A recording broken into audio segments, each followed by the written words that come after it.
I'm completely frustrated. I'm crying. I don't understand why I can't crank this car. I knew something was really wrong then. Finally, drawing on every ounce of strength she can muster, LaShawn manages to start the car. My thoughts were that I needed to call the doctor. I needed to find out if there was any other test that we could run. What else could we do? When LaShawn checks in with her doctor, she tells him that the pain and weakness seem to be in her wrist. So the pulmonologist refers her to a rheumatologist, a doctor who deals with joint problems. The rheumatologist orders an electromyogram, a procedure that measures muscle function by stimulating muscles with electrified needles. A positive reading will indicate muscle or nerve damage. Those particular tests did come back fine, and so unfortunately they're sort of at wit's end trying to figure out exactly what it is. There was nothing that I could do. And as the weeks go by, the weakness she's experiencing continues to get worse. Because of the weakness in my hands and my wrist, I'm not able to do things that we take for granted, that are everyday things, like open a soda bottle, open a jar. I'd have to wait for someone else to come home to actually open stuff for me. LaShawn is forced to rely on her family for help with just about everything. It was very difficult to do long walks, shopping, going to the grocery store. I usually had someone do it for me. I definitely needed assistance in putting on my socks and tying my shoes. All of the ordinary things that people wouldn't think that you would need help with, I needed help with. It's hard to see someone that you know was always active and then you can't do any of that. We did everything we possibly could to help her. She had a lot of family support. When a family member has a sickness, we just rally together around that person. As the weeks drag on, it gradually becomes more and more difficult for LaShawn to move at all. Sometimes I just could not get up. I just could not do it. LaShawn Davis has spent months coping with shortness of breath, swollen hands and wrists, and extreme weakness. She has undergone numerous tests to try to determine why she has a high white blood cell count and what is causing her to feel so awful. But all the results come back inconclusive. I took her to the doctor more times than I got fingers and toes.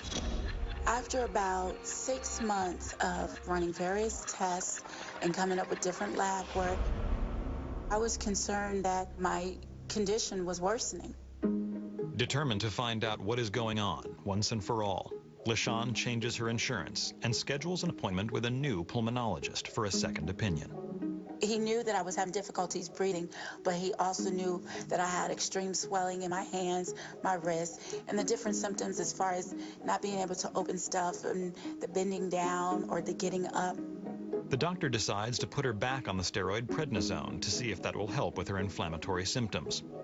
He also refers her to his colleague, Dr. Lisa Christopher Stein, a rheumatologist. I had been looking at LaShawn's chart and reviewing the data that was available to me. She seemed like one of the sickest patients, that's certainly on paper, that I had seen in a while.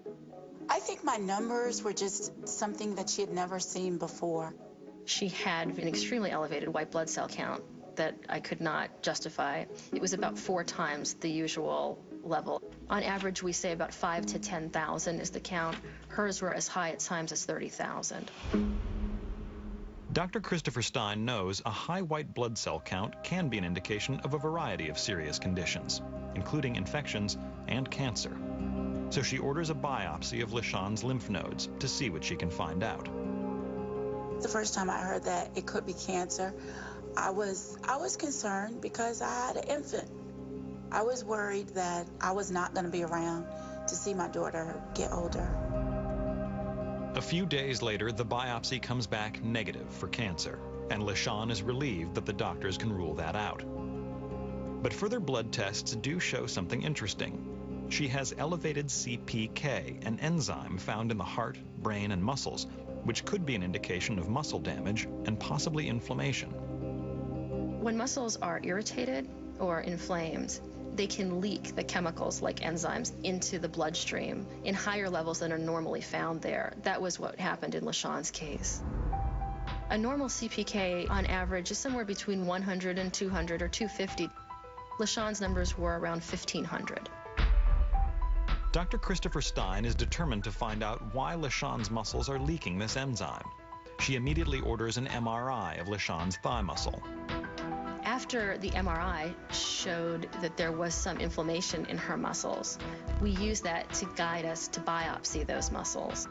After looking at her muscle tissue under the microscope, it showed evidence that her muscles were indeed being attacked by her own immune system. The combination of interstitial lung disease, weakness with elevated muscle enzymes, and a positive muscle biopsy, in combination with the antibodies we saw, led us to the diagnosis of polymyositis. Polymyositis is a rare autoimmune disease that occurs when white blood cells spontaneously invade muscle tissue, and in some cases, lung tissue. The affected tissue becomes inflamed and stops functioning properly. Its cause is not known, and about 50,000 people in the United States suffer from some form of myositis. About 30% of those people will have lung disease as well. Polymyositis literally means many muscles inflamed. In LaShawn's case, not only does her immune system recognize her muscles as foreign, it recognizes her own lungs as foreign. Why this occurs is a mystery to all doctors. I was relieved to know exactly what it was, because then it meant an opportunity to see how to at least deal with it. There is currently no cure for the condition, but it can be managed. LaShawn is prescribed the drugs Imuran and methotrexate to suppress her overactive immune system. And because of her particular illness, it is likely she will need the medication for the rest of her life. With the medicine, I'm able to get from point A to point B without it being as much of a hardship. I'm able to get up out of a seated position on my own. I don't have to worry about whether I can start the car or not. LaShawn is forever grateful to Dr. Christopher Stein for finally identifying her condition. Unfortunately, the disease can be difficult to pinpoint. The symptoms can be so nonspecific initially, and then patients themselves sometimes don't recognize that they're getting weaker, or they do and they blame it on a host of other things. One thing's for sure, LaShawn is lucky she was diagnosed when she was. This disease can be fatal because the lungs continue to be inflamed, scar further, impair your ability to get oxygen to the tissues, and without oxygen, we die.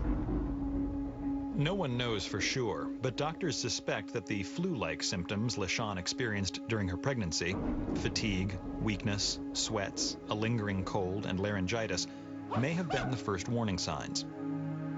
In LaShawn's case, I suspect that she was at risk for some perhaps genetic background that we are unable to know more about at this point in time. And then there was a second trigger, whether it was a virus, whether it was her pregnancy, whether it was anything in the environment, I cannot say for sure. Oh, you've got all the short pages, and I have all the long. Is that what's going on? OMG. Today, 5 years after being diagnosed, LaShawn is still adjusting to a slower lifestyle. My condition right now is I'm pretty stable. I have to try not to overexert myself.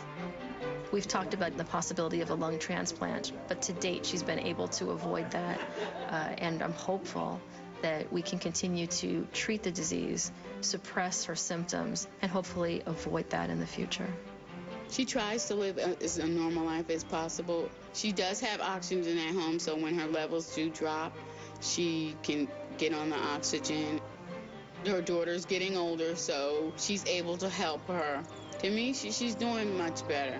It's very difficult to see your child sick and you don't know what's wrong with them.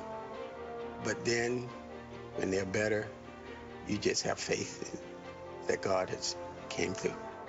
I have good days and I have bad days, but I'm definitely more functional than I've ever been.